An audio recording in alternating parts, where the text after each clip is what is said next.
وإذ تأذن ربكم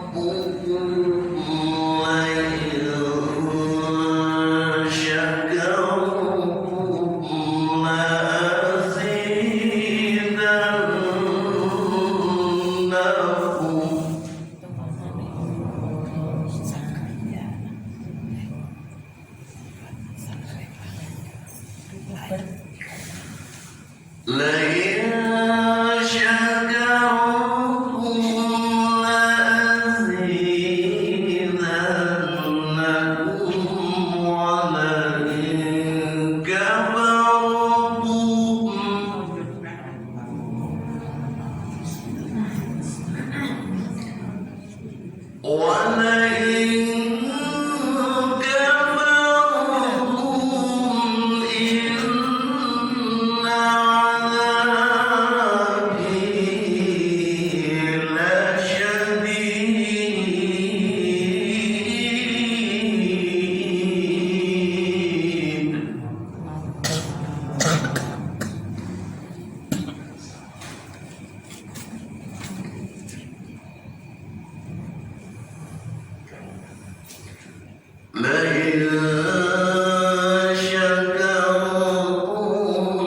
لأزيدنكم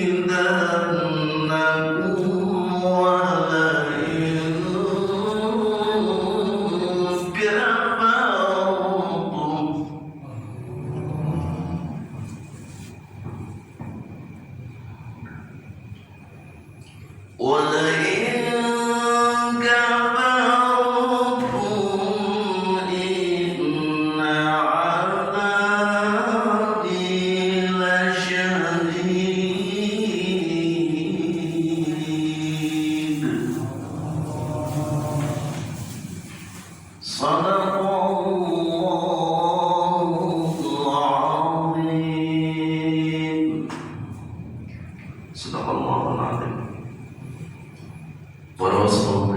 Bapak Ibu jemaah Masjid Baitul Azhar rahimahullah. Alhamdulillah, mengusahakan kita tak sama syukur kepada Allah Subhanahu wa taala. Nenek yang nikah kita masih pada nikmat Islam sehat lahir batin. Suatu nikmat yang sangat besar bagi kita adalah bisa beribadah kepada Allah. Kita diberi kemudahan, diberi keringanan untuk melangkahkan menuju masjid. Itu suatu nikmat yang sangat luar biasa, nikmat yang besar yang harus kita syukuri. Ketika kita melangkahkan menuju masjid, maka kemuliaan yang akan kita dapatkan yang pertama adalah tahruku khotimah. Kita akan dihapus dosa-dosanya. Kemudian langkah berikutnya akan waturfa'u darajat, akan mengangkat derajat kita. Dan langkah berikutnya bernilai sedekah. Jadi pagi hari ini kemuliaan yang kita dapatkan dimudahkan, diringankan langkah kita menuju masjid Allah Subhanahu wa taala, diampuni dosanya, diangkat derajatnya, dan selanjutnya adalah sedekah. Maka sangat beruntung, berbahagia bagi orang-orang yang langkahnya menuju masjid lebih banyak. Nilai pahalanya semakin banyak, nilai pahalanya semakin didapat semakin banyak. Untuk itu, monggo nikmat yang sangat besar ini patut kita syukuri. Salawat dan salam semoga selalu terlimpah kepada junjungan Nabi Allah Muhammad SAW, keluarga, sahabat dan mulia, dan mudah-mudahan sampai titik tamatnya yang akan mendapatkan syafaat di yaumul akhir. Bapak Ibu jemaah yang kami hormati, alhamdulillah pagi ini kita mengamalkan salah satu hadis Nabi Rasulullah sallallahu alaihi wasallam. Qala Nabi sallallahu alaihi wasallam, man shalla sholatus subhi fil jama'ah summa jalasa yadhkurullah ta'ala hatta tatlu'a asy-syamsu kana lahu sitrun minan nar wa barida minan nar. Barang siapa yang sholat subuh dengan berjamaah kemudian duduk berzikir, maka gunakanlah sambil duduk kita berzikir kepada Allah Subhanahu wa taala. Walaupun zikir kita kadang tidak khusyuk, zikir kita kadang kurang khusyuk dengan lingkungan dan sebagainya, jangan tinggalkan zikir kita kepada Allah Subhanahu wa taala. Hatta tatlu'a asy-syamsu, hatta tatlu'a asy-syamsu, sampai terbit matahari atau sampai waktu syuruk. Kana lahu sitrun minan nar, maka hal itu akan menjadi sitrun minan nar, tirai atau pembatas dari neraka, wa baridan minan nar, dan akan membebaskan dari neraka. Nah, inilah salah satu pagi hari ini kita Bapak Ibu semuanya kita sedang mengamalkan. Al-Bukhari merupakan salah satu riwayat hadis sahabat Rasulullah sallallahu alaihi wasallam. Nama aslinya itu sebenarnya bukan Al-Bukhari, Abdurrahman bin Shahir Al-Adri, atau karena beliau kesenangannya dengan memelihara kucing, jadi Abu Hurairah, bapaknya kucing. Beliau Abu Hurairah ini kalau kita baca di riwayat hadis, Abu Hurairah termasuk yang menjadi Sahih Bukhari, itu menjadi rujukan para hadis-hadis. Beliau hafal sekitar 5.000 hadis. Kira-kira penulan panjenengan hadis apa tidak? Ya, siji nama gini ya, lumayan. Kalau tolak guna ini kali total ala muslimin wal muslimin. dari 5.000. Nah, oleh karena itu ketika kita membaca salah satu hadis Bukhari, maka kita teringat ya, kalau di berikut itu dengan bahasanya Abu Hurairah, Abu Tony, Abu kembali. Nah, kalau RT 2 jamaah masjid untuk itu ya, Abu masuk. Ini Abu kan dibanding dijembarkan. Dia termasuk aktif di jamaah itu ketika masih sehat. Dalam hadis Bukhari Muslim ya, disebutkan dalam hadis Abu Hurairah dikisahkan ada 3 pemuda dari Bani Israel. Ada 3 pemuda dari Bani Israel yang ketiganya itu diuji secara fisik, kesehatannya itu terganggu, dan diuji pula hartanya oleh Allah dalam kondisi yang sangat kekurangan. Namun ketika dipenuhi keinginannya, 3-tiganya sama-sama berhasil sukses. Yang satu menjadi juragan onta yang sangat banyak, jumlahnya ratusan bahkan sampai ribuan, menguasai lembah satu lembah berikutnya. Kemudian yang kedua menjadi juragan apa? Sapi yang jumlahnya cukup banyak juga, puluhan, ratusan sampai ewonan. Kemudian yang ketiga menjadi juragan, satunya apa? Juragan kambing. Kambingnya juga memiliki dari puluhan, ratusan, bahkan sampai ribuan. Ketiga-tiganya menikah sukses. Nah, yang pertama pemuda yang disebutkan menikah dulu nih. Yang pertama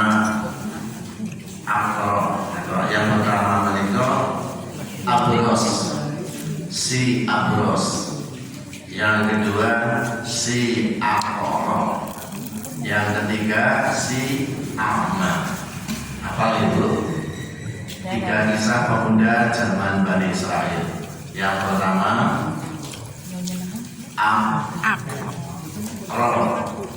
Abros. Yang pertama Abros. Yang kedua Akoro. Yang ketiga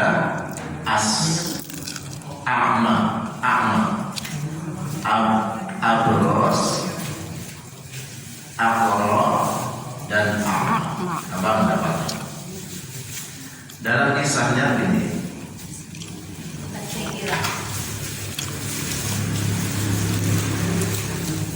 inna salasa min bani Israel Abrosa wa Akoro wa Ahmad. Sesungguhnya ada tiga pemuda dari Bani Israel. Yang pertama Abros, yang kedua Akoro, dan yang ketiga Ahmad. Yang pertama Abros. Abros menikah pemuda yang diberi pada awalnya mempunyai penyakit kulit yang menjadikan atau menjijikkan. Penyakit kulit yang disebutkan kalau sekarang ya kayak lepra, kusta, budik dan sebagainya. Pokoknya polang maleng. Yang kedua menikah pemuda yang memiliki rambutnya rontok sehingga kepalanya menikah banyak penyakit nopo itu kepala atas rambutnya rontok, kepala yang kotak. Terus yang ketiga pemuda yang terganggu penglihatannya atau sekarang ya buta. Kemudian Allah Subhanahu wa Ta'ala akan menguji ketiga pemuda tersebut, mengutus malaikat yang menyerupai manusia. Jika kita dengar Allah mengutus malaikat, ada salah satu yang kita ingat dulu adalah kisah Nabi Daud alaihissalam. Nabi Daud ingin melihat rupa, mohon kepada Allah Subhanahu wa Ta'ala agar diperlihatkan rupa malaikat Israel. Akhirnya diperlihatkan dalam waktu 1 detik apa yang terjadi. Semua pun tidak sadarkan diri selama 40 tahun mungkin. Nah, kalau kita mungkin diperlihatkan malaikat 1 detik langsung 12 menit.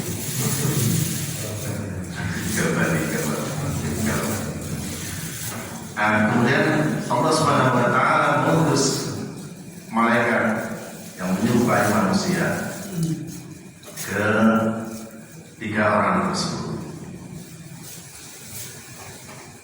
Fa'ata Abrosa faqala ayyu syai'in ahabbu ilaih. Maka datanglah malaikat ke salah satu pemuda yang disebutkan sebagai Abros, pemuda yang sedang memiliki sakit kulit ulang balik dan sebagainya. Intinya penyakit itu menjijikkan bagi orang lain. Malaikat bertanya kepada pemuda tersebut, "Ayyu syai'in ahabbu ilaik?" Apakah sesuatu yang kamu inginkan, wahai al-amros, wahai pemuda yang kulitnya sedang kena penyakit? Pemuda tersebut menjawab, "Saya menginginkan rupa atau kulit yang indah, rupa yang bagus, dan hilang penyakit yang menjijikkan, orang menjauh dari." Maka malaikat tersebut mengusap kepada pemuda yang tersebut sehingga penyakit itu hilang seketika, sehingga kulitnya menjadi bagus, menjadi indah, mulus, mulus putih kayak nopo. Ya, mulus, kulitnya menjadi mulus, kulitnya menjadi bagus, dan orang lain pun akan menjadi kagum melihatnya. Serta malaikat juga menanyakan kepada orang tersebut, harta apa yang fa'ayyil mal ahabbu ilaik, harta apa yang engkau inginkan? Lalu pemuda tersebut menjawab, saya ingin memiliki unta. Maka seketika itu malaikat pun memberikan 2 ekor unta pasangan, satunya jantan dan satunya betina yang lagi motong gede. Begitu diberikan, dalam waktu singkat pemuda tersebut memiliki unta yang banyak. Untanya mereka dari satuan, puluhan, menjadi ratusan, bahkan menjadi ribuan, sehingga memiliki lembah satu dan lembah berikutnya terisi penuh unta tersebut. Kemudian malaikat mendatangi pemuda berikutnya yang disebut dengan Aqra. Malaikat mendatangi pemuda tersebut menanyakan, "Ayyu syai'in ahabbu ilaik?" Apakah sesuatu yang kamu inginkan, wahai pemuda? Pemuda menjawab, "Saya ingin rambut yang indah." Karena pemuda tersebut sirai botak, tidak memiliki rambutnya ambrol. Dia menginginkan rambut yang indah, dan menginginkan